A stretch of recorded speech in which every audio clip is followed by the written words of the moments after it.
wabarakatuh. Alhamdulillah, puji syukur kehadirat Allah, berkat rahmat dan hidayahnya kita berkumpul di kelas 5 ini guna melaksanakan praktik baik terkait budaya positif yang bisa kita terapkan di sekolah. Salam dan salawat tak lupa pula kita kirimkan kepada Nabiullah Muhammad Sallallahu Alaihi Wasallam. Dialah Nabi yang membawa kita dari alam kegelapan ke alam terang benderang seperti sekarang ini.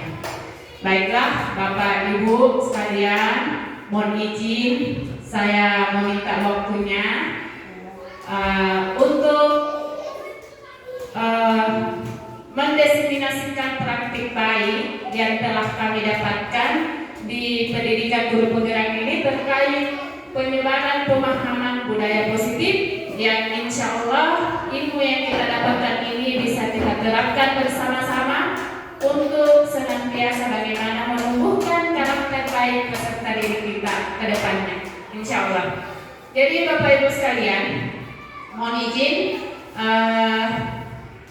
budaya positif ini adalah salah satu materi yang kita pelajari di program guru penggerak, di mana meskipun Bapak Ibu sekalian tidak mengikuti guru penggerak, namun tentunya bisa mendapatkan ilmu ini karena bersifat universal sehingga bisa diterapkan di di sekolah kita ini. Lanjut Pak.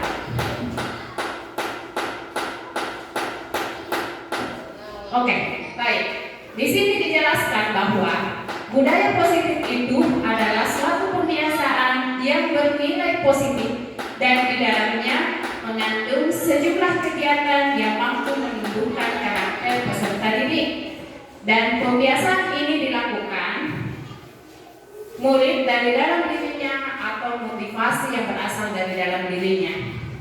Lanjutnya. Jadi konsep budaya positif itu ada 7. Yang pertama, perubahan paradigma belajar. Yang kedua, disiplin positif. Ketiga, motivasi perilaku manusia. Yang keempat, kebutuhan dasar manusia. Posisi kontrol, keyakinan keras, dan segitiga restitusi. Lanjut Pak.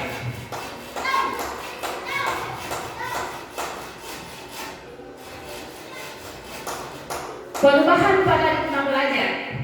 Paradigma lama menganggap bahwa siswa sebagai wadah yang siap menerima informasi dari guru yang memiliki informasi lebih banyak dan lebih besar. Sedangkan paradigma baru pembelajaran adalah fokus pembelajaran yang awalnya berfokus kepada guru, sekarang sudah berpusat kepada peserta didik. Jadi paradigma lama mengatakan bahwa apapun informasi itu berasal dari guru. Tetapi paradigma sekarang, di mana sebelumnya adalah fokus pembelajaran kita ada di guru, tetapi sekarang berpusat kepada siswa. Oke, motivasi perilaku manusia. Di sini saya jelaskan motivasi manusia itu ada 2. Yang pertama, motivasi intrinsik dan motivasi ekstrinsik. Motivasi intrinsik yaitu motivasi yang berasal dari dalam dirinya sehingga dia berusaha untuk merubah dirinya menjadi lebih baik. Tetapi kalau motivasi intrinsik adalah motivasi yang berasal dari luar yang mempengaruhi perubahan karakternya. Begitu. Sebelumnya di sini kita akan membahas tentang hukuman, konsekuensi, dan segitiga restitusi. Mohon untuk tidak menampilkan dulu ini, Pak. Saya mungkin mau sesi bertanya sama Bapak Ibu sekalian terkait pemahamannya tentang hukuman, konsekuensi, dan tidak usah ya segitiga restitusi, ini saja hukuman dan konsekuensi. Silakan Pak. Sampai sini. Oke. Baik Bapak Ibu sekalian, mohon pendapatnya. Menurut pemahaman Ibu atau Bapak, apakah yang dimaksud dengan hukuman? Sanksi. Hukuman boleh? Sanksi. Baiklah, terima kasih. Kalau menurut kami, menurut saya pribadi, kalau dibilang hukuman itu sanksi. Sanksi artinya akibat dari perbuatan yang harus dijalani. Apakah itu ringan, apakah itu berat. Tapi yang jelas yang di sekolah, dunia belajar pasti berhubungan dengan pendidikan karakter. Iya, terima kasih. Oke, terima kasih banyak. Selanjutnya konsekuensi. Mungkin ada yang bisa konsekuensi? Pandangan Bapak Ibu terkait pemahamannya terkait konsekuensi. Iya, boleh. Apa? Konsekuensi itu berarti dengan kesepakatan yang sudah dari awal itu kita sepakati, aturan sudah kita sepakati, dan apabila kita dilanggar itu menjadi hukuman sebab akibat. Baik, masih ada yang lain? Ya, boleh Pak.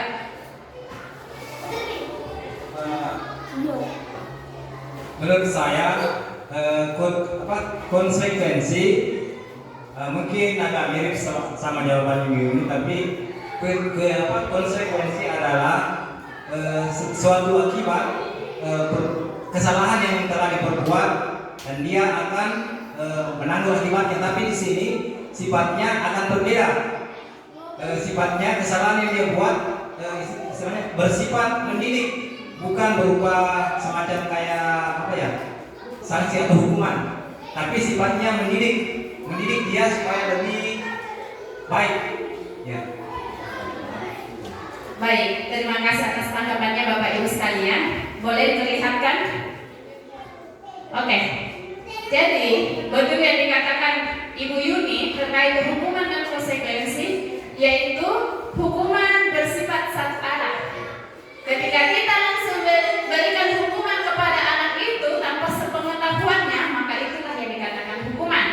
Kalau kita bilang, hei, sini dulu, pokoknya kita kasih langsung hukuman. Pusat dulu, apa dulu? Sebelum tidak ada pemberitahuan sebelumnya, maka itulah namanya hukuman. Kalau konsekuensi berarti sudah ada kesepakatan sebelumnya, ya, sudah ada kesepakatan sebelumnya sehingga ketika anak itu melanggar, maka kita bisa memberikan sanksi. Tetapi tujuan dari apa yang kita harapkan sekarang, ketika mau memberikan hukuman dan konsekuensi itu sudah tidak dibutuhkan lagi sekarang. Jadi hukuman dan konsekuensi tujuannya di sini sudah berusaha untuk kita hilangkan dan kita ganti sebagai restitusi. Restitusi itu apa? Restitusi adalah sebuah cara menanamkan disiplin positif kepada murid. Jadi sudah tidak ada hukuman dan konsekuensi. Mungkin Bapak Ibu sekalian bertanya, bagaimana caranya? Bagaimana caranya sehingga restitusi ini bisa diterapkan di peserta didik kita? Sebentar kita bahas bersama. Namun tujuan dari diseminasi praktik baik ini bagaimana kita tidak memberikan lagi hukuman dan konsekuensi, namun kita berusaha menumbuhkan karakter baik peserta didik sehingga dia berubah menjadi lebih baik, bukan karena hukuman, bukan karena konsekuensi, tetapi berubah lebih baik karena dirinya memang butuh untuk berubah. Jadi berasal dari dalam dirinya. Jadi tidak ada tidak sesama dibilang berubah pun atau dikasih dulu hukuman baru berubah anak-anak. Diberi tidak ada. Kita berusaha bagaimana meminimalisir perilaku seperti itu dengan adanya pemahaman restitusi ini, sehingga apa yang kita harapkan untuk menumbuhkan karakter baik peserta didik kita bisa tumbuh dengan baik. Lanjut Pak. Oke. Selalu kita menggaungkan nilai-nilai karakter profil pelajar Pancasila. Apa itu nilai-nilai profil pelajar Pancasila? Yang itu yang terkandung di dalamnya, yang pertama apa? Bernalar kritis, kreatif, mandiri, beriman dan bertakwa. Maaf, yang pertama itu beriman, bertakwa dan berakhlak. Kreatif, mandiri, berkebenangan global, bergotong royong. Nah, di sini dengan adanya restitusi ini kita berusaha menumbuhkan nilai-nilai profil pelajar Pancasila dengan mengubah hukuman dan konsekuensi itu menjadi hal-hal positif. Lanjut, Pak. Oke. Terkadang kita salah salah tangkap terkait makna kontrol. Namun sebenarnya pada sekarang Bapak Ibu sekalian, kita sebenarnya ini di tahapan, kalau saya pribadi, tahapan saya sekarang adalah kontrol yang selalu memberi hukuman. Saya guru yang selalu memberi hukuman. Saya akui kepribadian saya, kebiasaan kita mungkin pada umumnya di sini melihat karakternya peserta didik kita, mau tidak mau harus dikasih hukuman, ya? Karena kita semua mengalami peserta didik kita bagaimana, tapi harus bagaimana sehingga dia mau berubah, harus mendengar sama kita, tidak? Di sini miskonsepsi sebenarnya di sini bahwa sebagai orang dewasa kita memiliki hak untuk memaksa. Padahal tidak boleh memaksa. Ya, ini miskonsepsi tentang makna kontrol. Selanjutnya, ilusi mengontrol murid. Kira-kira Bapak Ibu sekalian bisa tidak mengontrol murid tak? Mengontrol murid dalam hal mengikuti kemauan kita. Bisa tidak? Tidak bisa, karena peserta didik punya keinginan sendiri. Selanjutnya, ilusi bahwa kritik dan membuat orang merasa bersalah dapat menguatkan karakter. Jadi ini bukan konsep yang bagus. Ketika anak dikasih hukuman, kira-kira akan mengubah karakternya menjadi baik atau tidak? Tidak. Ya, itulah yang mau kita ubah paradigmanya. Selanjutnya, ilusi bahwa semua penguatan positif efektif dan bermakna. Penguatan positif efektif dan bermanfaat. Boleh lanjut, Pak?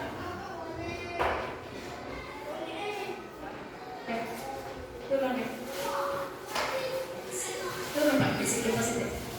Oke, jadi ini selanjutnya disiplin positif yang kita bahas di sini yaitu mengacu pada diri kita sendiri atau yang sering disebut disiplin diri, yang berarti mereka bisa bertanggung jawab terhadap tindakan mereka pada nilai-nilai yang diyakini. Disiplin positif merupakan salah satu cara penerapan disiplin yang bertujuan untuk menumbuhkan kesadaran. Jadi disiplin positif dilakukan untuk menumbuhkan kesadaran serta memberdayakan anak untuk melakukan sesuatu tanpa penghargaan, tanpa ancaman, dan tanpa hukuman. Jadi itulah yang mau diterapkan di sekolah kita, bagaimana membudayakan disiplin positif ini. Begitu Bapak Ibu sekalian. Jangan karena mau dikasih penghargaan baru mau baik ke anak, jangan. Jangan karena dihukum pina mau baik anak-anak, jangan. Seperti itu. Selanjutnya, sebagai pendidik, tujuan kita adalah menciptakan anak-anak yang memiliki disiplin diri sehingga mereka bisa berperilaku dengan mengacu pada nilai-nilai kebajikan universal yang memiliki motivasi intrinsik. Jadi penekanannya di sini adalah memiliki motivasi yang berasal dari dalam dirinya, bukan yang berasal dari luar. Ini intrinsik, motivasi yang dari luar itu ini penghargaan, ancaman, dan hukuman. Seperti itu. Boleh lanjut, Pak? Contoh nilai-nilai kebajikan dari institusi atau organisasi. Profil pelajar Pancasila kita sudah memaknai sama-sama. Yang mana itu profil pelajar Pancasila? Bagaimana bertakwa kepada Tuhan Yang Maha Esa, berakhlak mulia, mandiri, bernalar kritis, berpikir jangan global, bergotong royong, dan kreatif. Selanjutnya, sikap murid yang ingin ditumbuhkan melalui disiplin positif ini yaitu toleransi, menghormati, rasa hormat ya, integritas, mandiri, saling menghargai, antusias, empati kepada teman dan guru, keinginan tahuan, menumbuhkan kreativitas, kerjasama, percaya diri, dan komitmen. Jadi nilai-nilai yang mau ditumbuhkan dengan penerapan disiplin positif ini, inilah semua. Anak-anak yang mempunyai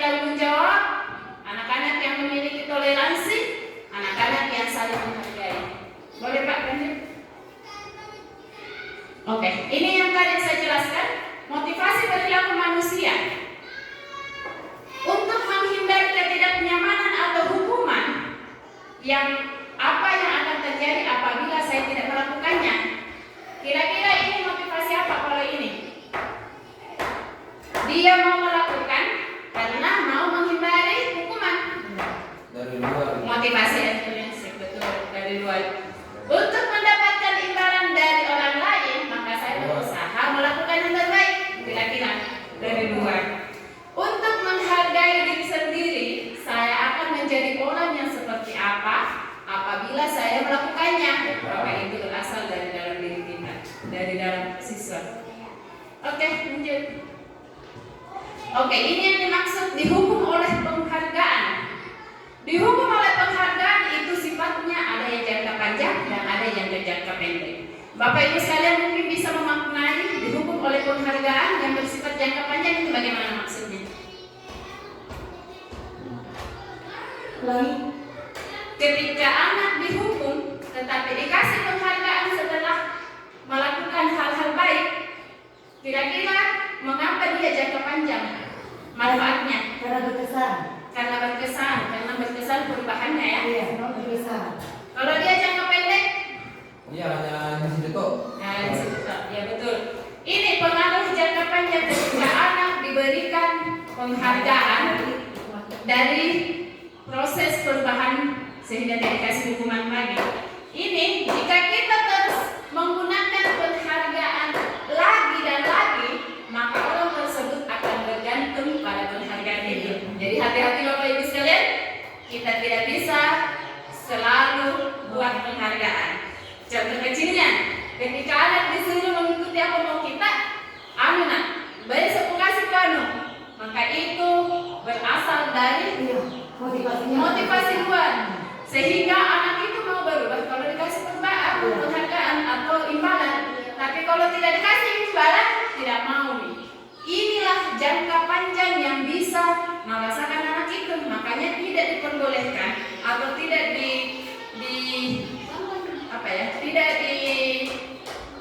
tidak diperbolehkan untuk menggunakan hukuman penghargaan dalam hukum. Penghargaan itu tidak efektif. Mengapa tidak efektif? Jika seseorang memberikan satu penghargaan, maka kita terus-menerus memberikan penghargaan itu jika kita ingin melihat orang itu baik. Harus lagi kasih penghargaan dan mau lihat itu baik anak-anak kita. Tapi pada dasarnya itu yang tidak diharapkan. Terus penghargaan merusak hubungan. Kira-kira melihat maknanya di sini, Bapak Ibu sekalian mungkin bisa memaknai. Mengapa penghargaan itu bisa merusak hubungan? Karena dia berambisi, ada ambisinya, jadi dia melakukan segala cara untuk mendapatkan sesuatu. Betul sekali. Ada kecenderungan. Betul sekali. Misalkan kalau dia targetnya untuk A, ketika dia tidak sampai di tujuannya dikalaki, berarti dia cemburu sama itu. Betul sekali. Jadi, ketika seorang diri diberi penghargaan atau dipuji di depan banyak orang, maka dia antusias melakukan perubahan. Tetapi itu akan bisa saja menimbulkan kecemburuan sosial, seperti yang dikatakan Ibu Nus tadi. Selanjutnya, penghargaan mengurangi ketepatan. Maknanya di sini bagaimana? Ketepatan. Ketepatan, yaitu ketika anak-anak mendapatkan permen karena dia berusaha mencari jawaban yang benar, tetapi tidak tahu di mana yang dapat itu. Jadi dia tidak tahu proses, hanya hasil yang nasihatkan. Seperti itu. Tapi memancing. Hah? Memancing jawabannya. Memancing menjawab rasa terunggah rasanya untuk menjawab karena ada permen. Iya, bisa. Maka itu dikatakan jangka pendek yang dirasakan oleh peserta didik. Jangka pendeknya adalah dia bisa merubah, dia bisa berusaha mencari jawabannya karena ada permen. Tetapi kira-kira itu berdampak panjang atau pendek? Dia tidak mengalami proses untuk mencari sesuatu hal. Dia hanya berpikiran untuk secara instannya supaya penghargaan tersebut dia dapat, permen tersebut dia dapat. Ya, begitu yang kita maksud. bahwa hasil si mau perlihatkan gurunya, tidak ada lagi proses yang mau perlihatkan, karena ada yang mau mendapatkan permen ketika dia menjawab benar, maka dia mendapatkan permen itu. Terus penghargaan itu sebenarnya menghukum. Memberi penghargaan dan hukuman adalah hal yang sama, karena keduanya mencoba mengendalikan perilaku seseorang. Jadi hukuman penghargaan ini berusaha untuk mengontrol peserta didik untuk mengikuti apa yang kita mau. Bisa diterima? Iya. Iya. Lanjut Pak. Sudah. Nah. Dibawa. Dipahami nih teman-teman mungkin ini. Oke. Jadi bentuk program kebajikan yang perlu diingat adalah beri pengakuan secara khusus, beri pengakuan secara pribadi, beri pengakuan semua murid, dan beri pengakuan secara konsisten dan fokus pada proses. Begitu yang saya maksud tadi, fokus kepada prosesnya, jangan menunggu hasil yang instan. Jadi di sini Bapak Ibu sekalian, beri pengakuan secara khusus, diberikan penghargaan, apresiasi dengan cara pendekatan persuasi. Jadi tidak ada lagi dikasih ini bagusnya apa, pokoknya dia ya semakin anak-anak dia lulus tuh ya semakin mau berubah. Tapi kalau langsung dihukum ya tambah melunjak kita anak-anak. Oke, ini contoh pemberian apresiasi. Oke, kata-kata pembukanya. Nah, kemarin saya perhatikan nilai kebajikan yang di dalamnya. Rasa empatimu besar sekali ya.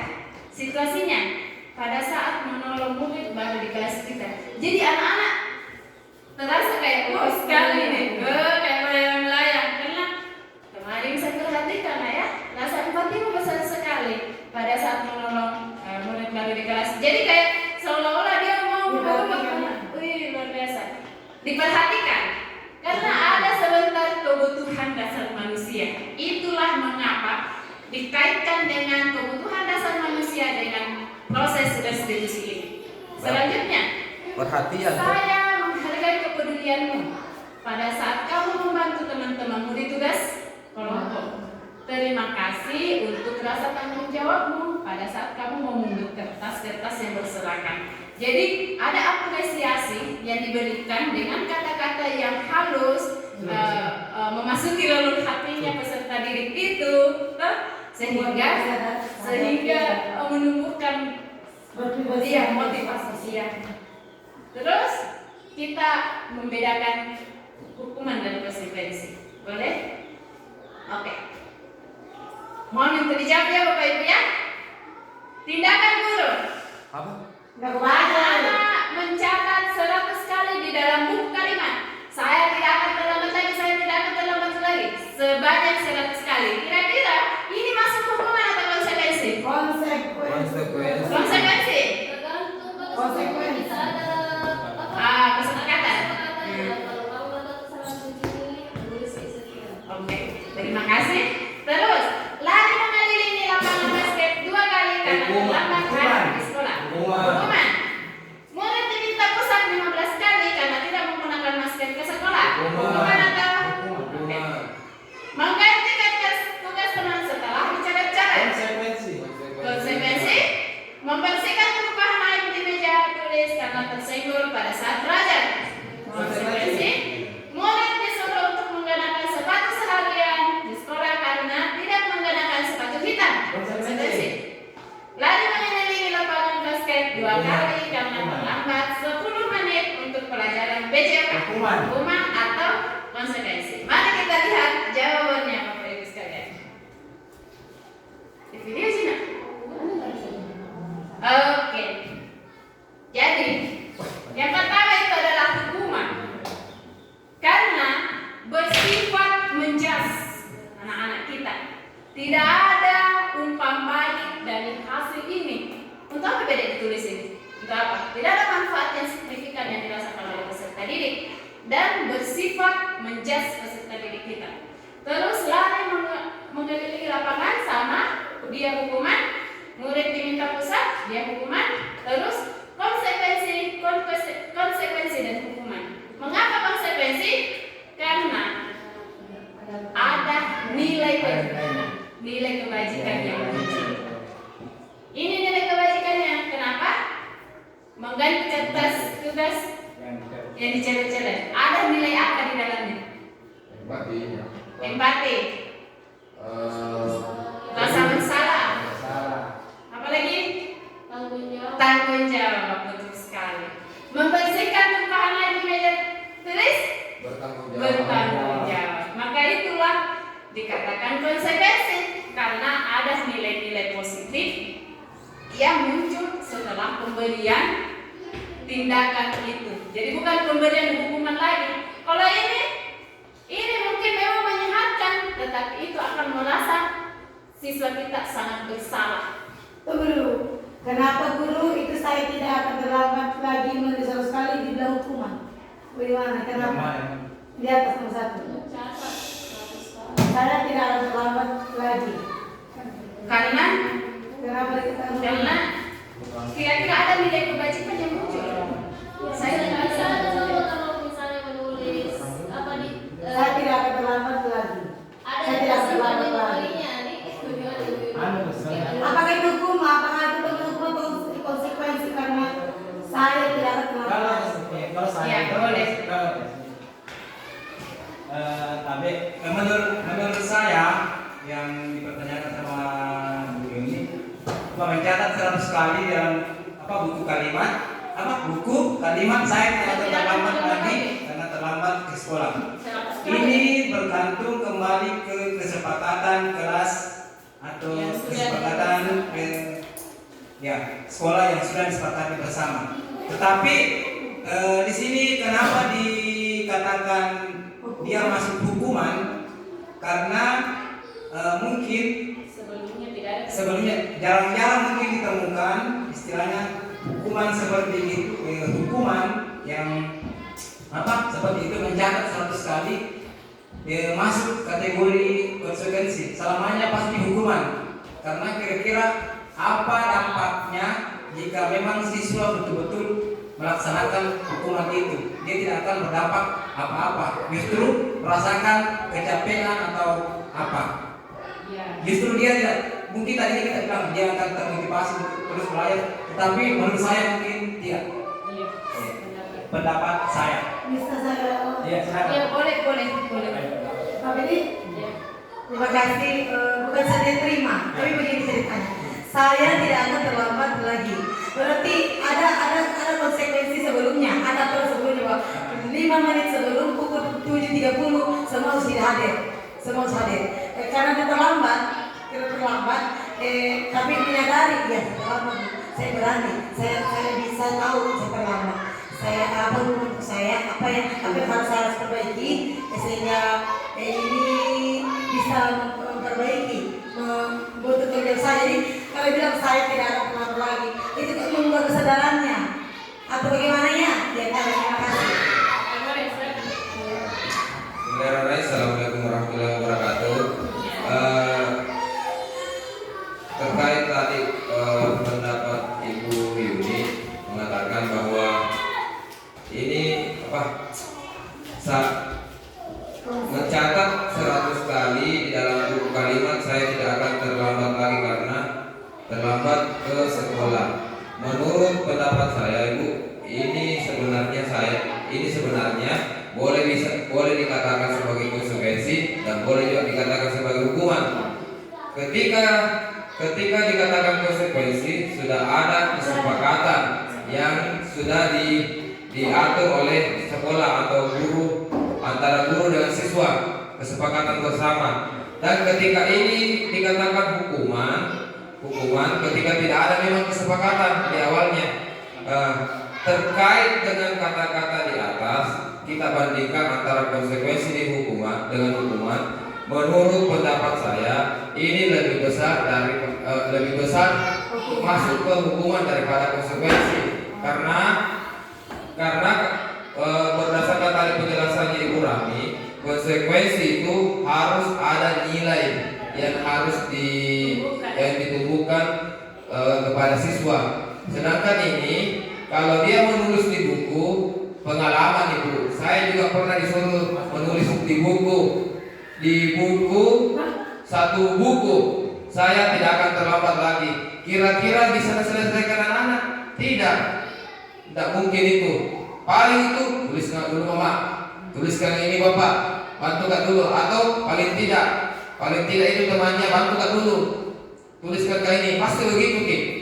Pasti begitu. Jadi menurut pendapat saya ini lebih besar ke hukuman. Karena kalau dia dibantu sama temannya berarti dia hilang rasa tanggung jawabnya. Pertama itu. Iya.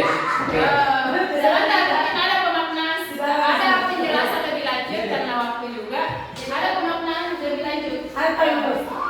Jadi kalau misalnya ada hukuman, menurut Kak semua apa kira-kira hukuman apa yang untuk siswa yang terlambat yang cocok menjadi konsekuensi? Kan kalau kita anggap dalam mencatat itu 100 kali dianggap sebagai hukuman. Kira-kira hukuman apa yang cocok yang untuk anak yang suka terlambat, yang konsekuensi maknanya? yang akan menjadi konsekuensi yang ada tentunya Pak kira-kira juga. Ini saya kalau melihat di sini konsekuensi yang tepat untuk anak ini yang terlambat adalah ditumbuhkan dulu kesadarannya, dimasuki luluh hatinya untuk menumbuhkan kesadarannya terkait mengapa dia harus datang tepat waktu karena melatih kedisiplinannya. Jadi kalau ada di sini kita berusaha bagaimana menghilangkan proses hukuman dan konsekuensi itu. Tetapi kita menerapkan restitusi. Jadi tidak ada lagi hukuman yang kita lihat diterapkan di sekolah-sekolah yang sudah didefinisikan praktik baiknya. Boleh lanjut Pak? Boleh lanjut Pak? Lanjut. Silakan. Sebentar itu boleh. Lanjut. Ini dia. Iya. Ini lanjutan dari pertanyaan Ibu Yuni. Perbedaan hukuman dan konsekuensi. Hukuman sesuatu yang menyakitkan harus terjadi. Seperti yang tadi, menyakitkan kira-kira kalau disuruh secara menyakitkan capek menyiksa. Terus konsekuensi sesuatu memang itu harus terjadi. Tadi membuat anak sakit fisik maupun hatinya untuk jangka waktu yang lama, kira-kira mendendam tidak anak-anak boleh kasih terus hukuman dan hukuman. Kira-kira mendendam kan? Terus membuat anak, kalau konsekuensi, membuat anak merasa tidak nyaman dalam jangka waktu yang pendek. Disuruh mengepel, mungkin sebentar sudah nampakkan berlalu nih. Mungkin pada saat itu baru merasakan, tapi kalau setelah itu tidak. Terus anak membenci kedisiplinan. Ini bisa jadi akan menumbuhkan anak semakin benci kedisiplinan. Disuruh terus, dihukum terus, dan itu membuat anak membenci kedisiplinan. Di sini anak berusaha menghargai kedisiplinan. Terus hukuman bersifat paksaan. Tapi kalau konsekuensi, stimulus dan tanggapan. Ada stimulus, tanggapan adalah rasa tanggung jawabnya. Terus mendorong anak menyakiti dirinya sendiri, merasa tidak berguna karena dihukum terus. Terus mendorong anak agar mudah menyelesaikan diri. Konsep dirinya menjadi buruk, tetapi konsep dirinya menjadi baik. Anak belajar menyembunyikan kesalahan. Pokoknya dia berusaha sembunyikan kesalahannya. Selalu kita saksikan fakta-fakta yang ada di sekolah ini. Kemarin, bukan saya bu. Padahal dia jelas-jelas kita lihat melakukan kesalahan. Bukan saya, karena dia takut dikasih hukuman. Seperti itu. Anak belajar berusaha mematuhi peraturan. Malah rasa bersalah, dipermalukan, merasa tak dihargai. Kehilangan hak, dibuat tidak nyaman, diasingkan, dan sementara waktu dampaknya. Lanjut Pak. Apa itu restitusi? Inilah yang ingin kita kembangkan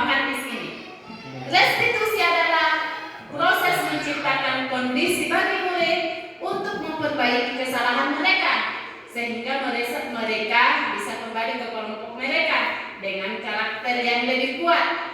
Restitusi di sini merupakan proses kolaboratif mengajarkan murid untuk mencari solusi atas masalah mereka dan membantu murid berpikir tentang orang seperti apa yang mereka ingin capai atau tujuan yang mulia apa yang mulia capai, sehingga bagaimana mereka harus memperlakukan orang lain.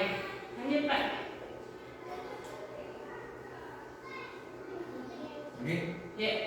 Ciri-ciri restitusi ada 9. Yang pertama, bukan untuk menebus kesalahan, namun untuk belajar dari kesalahan. Yang kedua, memperbaiki hukuman.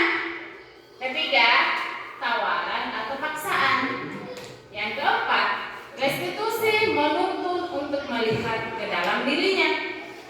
Yang kelima, restitusi mencari kebutuhan dasar yang ingin digapai untuk mendasari tindakannya. Yang keenam, restitusi diri adalah cara yang paling baik. Restitusi fokus pada karakter bukan tindakan. Restitusi fokus kepada solusi.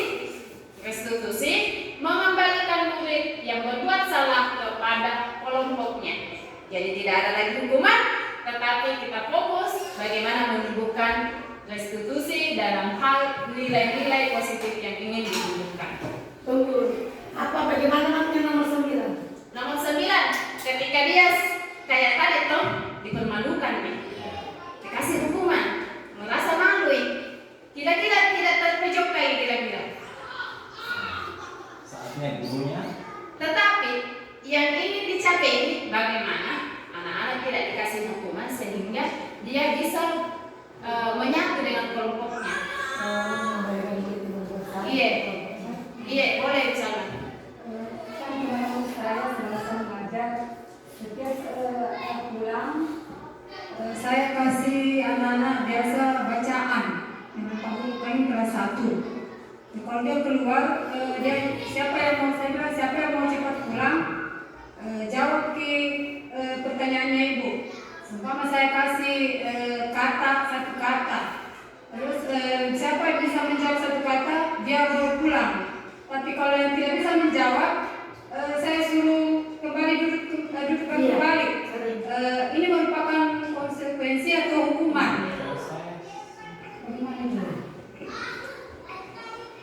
Kalau saya tidak ada di dalam dua-duanya, karena itu mungkin gaya belajar ibu yang diterapkan, metode-metode yang diterapkan ibu di dalam kelasnya untuk menumbuhkan minat baca peserta didiknya dengan cara literasi juga salah satu pengembangan literasi seperti itu. Disuruh anak-anak ini untuk membaca sebelumnya, itu salah satu metode.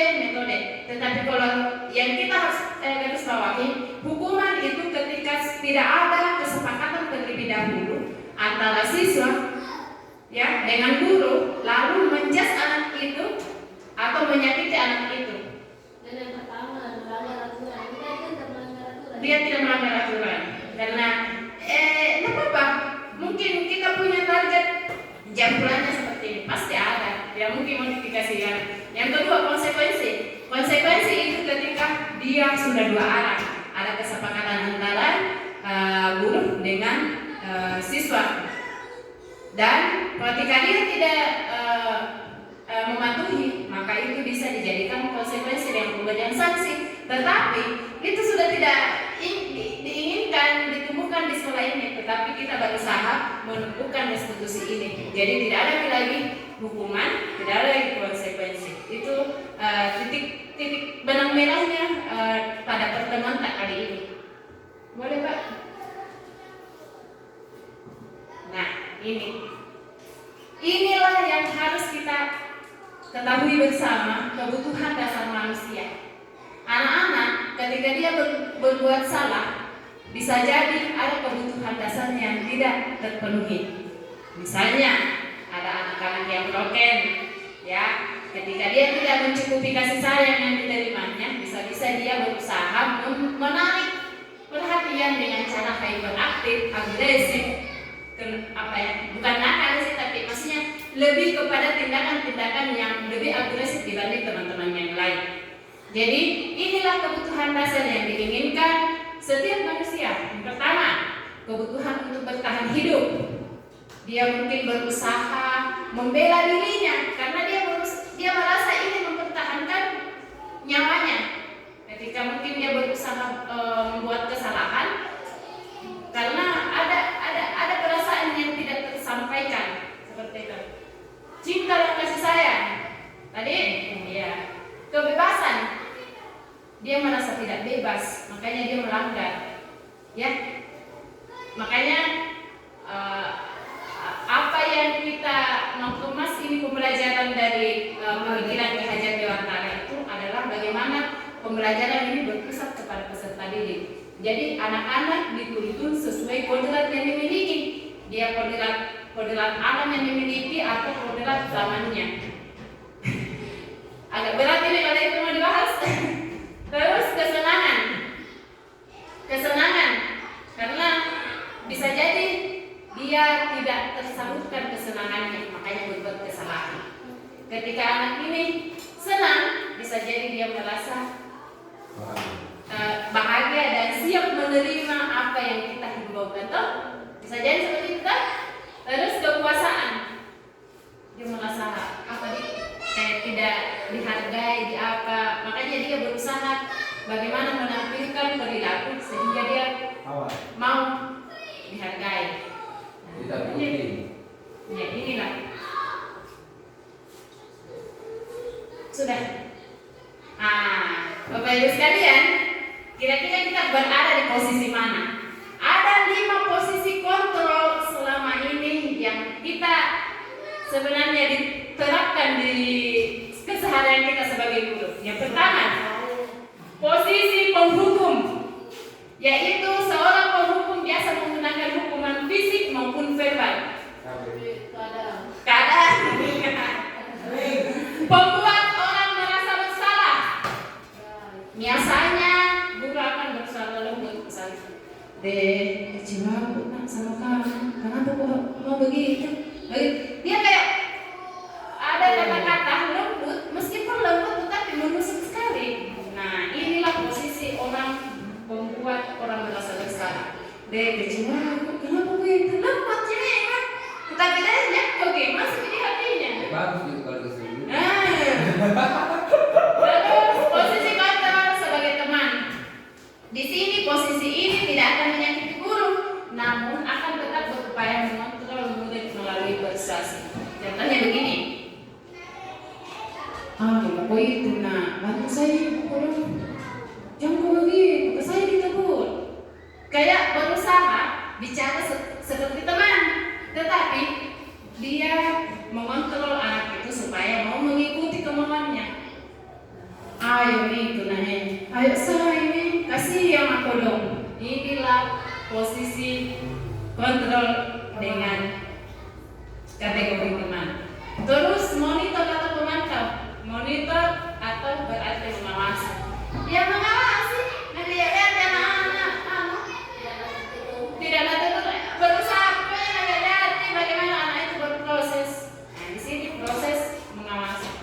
Manajer memberikan respon yang menunjukkan tanggung jawab guru dalam posisi terakhir. Manajer adalah posisi mentor di mana guru berbuat sesuatu bersama dengan murid, mempersilahkan murid bertanggung jawab perilakunya, mendukung murid agar dapat menemukan solusi atas permasalahannya sendiri. Lanjut Pak.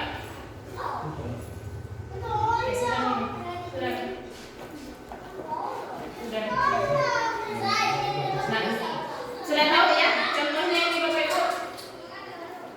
Kira-kira saya kecewa sekali dengan kamu. Kita berada di posisi mana?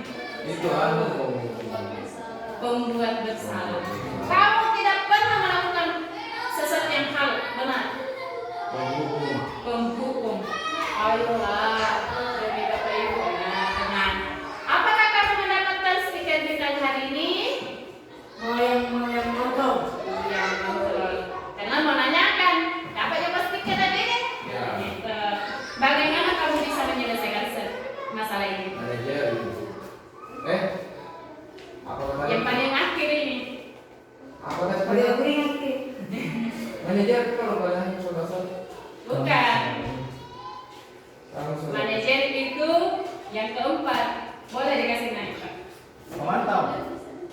Bukan pemantau. Apa lagi? Ayo, monitor dan memantau. Oke. Kamu selalu yang paling aktif. Hukuman. Hukuman, penghukum. Saudara. Oke, lanjut. Dah? Bukan. Ada ya. Oke. Inilah langkah-langkah bagaimana kita menumbuhkan restitusi di dalam lingkungan kita. Boleh masuk deh? Waalaikumsalam. Oke, Bapak Ibu sekalian, kita masuk di sesi keyakinan kelas. Kenapa keyakinan kelas bukan aturan kelas? Mengapa? Selama ini kita biasa lihat aturan kelas. Sekarang kita ubah itu aturan kelas menjadi keyakinan kelas. Keyakinan kelas, apakah itu? Keyakinan. Ya, boleh Pak Iwan. Keyakinan kelas keyakinan kelas adalah suatu aturan yang telah ditetapkan di kelas dan telah benar-benar ditanamkan di dalam hati warga kelas seperti anak-anak didik dan gurunya. Sedangkan aturan kelas itu sebatas hanya pajangan atau penerapan, tidak sebenarnya diterapkan, tidak sebenarnya ditanamkan secara ini signifikan. Terima kasih atas jawabannya. Saya tambahkan lagi, betul kata Pak Iwan, dan saya tambahkan keyakinan kelas. Mengapa bukan aturan kelas? Keyakinan kelas itu dibuat bersama-sama di dalam kelas. Sudah ada kesepakatan yang telah kita lakukan. Tetapi kalau aturan hanya bersifat siapa si pembuat aturan itu, misalnya gurunya dia buat, tidak melibatkan peserta didik itu masuk dalam pengambilan keputusan pada saat proses menerapkan kesepakatan kelas. Jadi itulah perbedaan kenapa keyakinan kelas bukan aturan kelas. Jadi kalau keyakinan kelas ada dua arah, dari guru dan murid melakukan kesepakatan, tetapi kalau aturan kelas hanya satu, yaitu guru saja yang biasa menerapkan aturan ini. Boleh? Mengapa keyakinan kelas harus kita lakukan? Yaitu untuk mendukung motivasi intrinsik di dalam peserta didik. Terus mengembalikan nilai-nilai keyakinan lebih menggerakkan seseorang dibandingkan mengikuti serangkaian aturan-aturan. Biasanya itu kalau lihat aturan, berusaha kita langgar toh. Tapi kalau kita melakukan keyakinan kelas, maka peserta didik berusaha bagaimana caranya untuk menepati kesepakatan itu. Bisa dipahami? Belum bisa? Intinya kata keyakinan, kalau keyakinan menurut pendapat saya itu kepercayaan. Iya. Apa yang berarti, contohnya kalau kita kembalikan ke agama, kepercayaan kita kepada Tuhan, berarti kita takut untuk melakukan hal itu. Takut untuk melakukan pelanggaran tentang apa yang kita yakini. Intinya keyakinan itu sudah apa? Keyakinan itu sudah istilahnya disahkan secara bersama-sama. Aturan instruksi. Dia sudah tahu bahwa karena sudah ada kesepakatan bersama. Jadi Karena dia yang membuat kesepakatan dia kunci. Ya. Misalnya, apa anak-anak yang harus kita sepakati di dalam kelas ini? Dia tunjuk bilang, Bu, tidak boleh merokok. Nah, dia sendiri. Dia sendiri yang melakukan. Berarti dia sendiri yang berusaha untuk menepati kata-katanya. Seperti itu. Jadi ada motivasi di dalam dirinya untuk tidak melakukan hal yang telah disepakati. Boleh? Lanjut. Ini budaya positif yang ingin kita terapkan di sekolah. Yang pertama, kita hilangkan keaturan kelas menjadi keyakinan kelas. Ketika keyakinan kelas sudah ditumbuhkan, maka terciptalah lingkungan positif. Lingkungan positif itu akan membudaya. Jadi budaya positif yang ada di sekolah ini. Jadi tidak ada lagi kekerasan, bulian dan sebagainya. Itu yang kita harus hindarkan, membuli satu sama lain, kekerasan satu sama lain dengan cara menumbuhkan nilai-nilai karakter baik pada peserta didik kita. Boleh? Oke. Mari kita sama-sama selalu kembalikan ke buku pada tempatnya.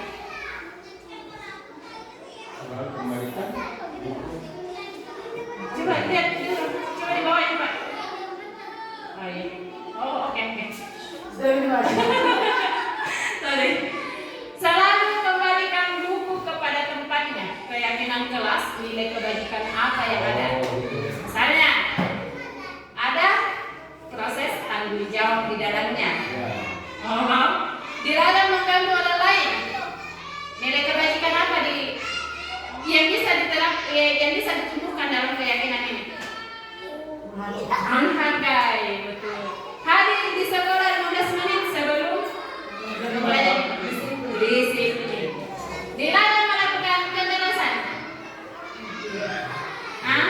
Saling menghargai. Dilarang menggunakan narkoba. Dia nilai keyakinannya apa?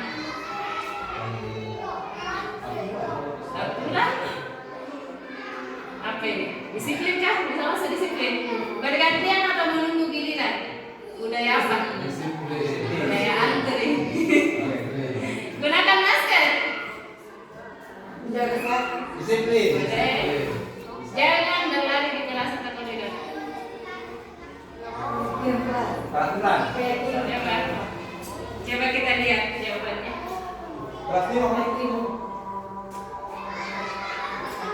Nilai-nilai yang kita ingin dapatkan. Yang pertama tanggung jawab, yang kedua menghormati orang lain, yang ketiga menghormati orang lain berkomitmen, keselamatan, menghormati orang lain, kesehatan, menghormati orang lain bersabar, kesehatan, keselamatan. Boleh penerapan restitusi misalnya langsung. Oke, lanjut. Inilah segitiga restitusi. Cara mengubah hukuman dan konsekuensi tidak ada lagi di sekolah ini. Jadi tidak ada lagi hukuman dan tidak ada lagi konsekuensi sehingga menimbulkan budaya disiplin positif. Yang pertama, menstabilisasi identitas. Yang kedua, validasi tindakan yang salah, menanyakan keyakinan. Contohnya, kemarin saya sama Pak Iwan bekerja sama berkolaborasi untuk bagaimana menerapkan budaya disiplin positif ini. Contoh kasus ya, ada contoh kasus seperti ini. Anak-anak membuang sampah bukan pada tempatnya. Cara restitusinya bagaimana? Yang pertama, menstabilisasikan identitasnya. Anak-anak diminta duduk bersama misalnya. Nah, ditahu gini nak, kelas berapa makin, umur berapa makin, kenapa masih membuang sampah pada tempatnya? Begitu. Kayak ada pendekatan persuasif sebelumnya dilakukan dulu untuk menumbuhkan kesadaran peserta didik ini. Seperti yang dilakukan Pak Iwan kemarin, anak itu diminta memvalidasi identitasnya. Saya kelas 6 Pak. Terus ditanya validasi tindakan yang salah. Kira-kira tadi apa tindakan Kak sehingga dipanggil ke sini? Begitu caranya. Jadi anak ini menjawab, tadi membuang sampah Pak di sembarangan tempat. Jadi ada validasi tindakan yang salah sehingga anak secara tidak langsung sudah menyadari kesalahannya. Oh tadi tahu bahwa membuang sampah pada tempatnya adalah tindakan yang salah.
siapa tahu besok lusa jadi orang tua kan bisa juga. Iya, betul sekali.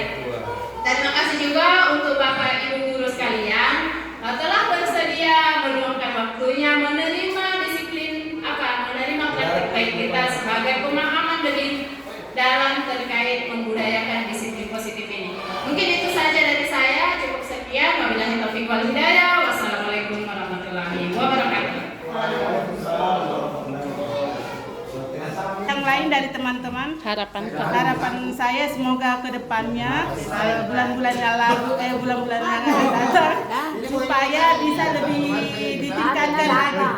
Dan saya minta terima kasih banyak kepada Ibu Rahmi yang selalu pembimbing kami tadi sudah mengarahkan kami walaupun tidak sepenuhnya masuk di ini. Mudah-mudahan bulan-bulan ke depan lebih baik lagi itu dari saya. Terima kasih Bu.